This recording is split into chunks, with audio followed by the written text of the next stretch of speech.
24 hours or less after the passage of the hurricane.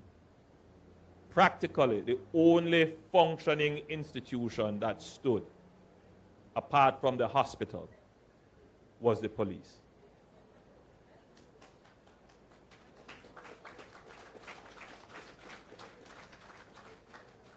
I want to commend the police, the JCF, and their very close partners, the JCF, the JDF.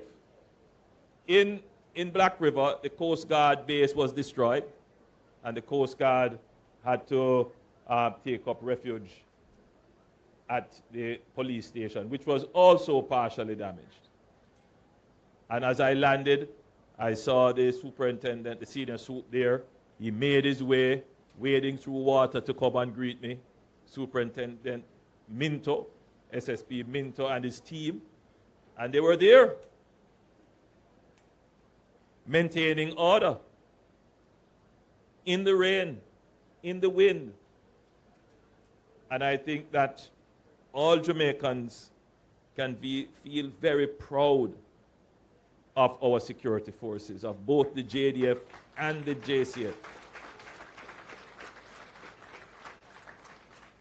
in the service that they gave.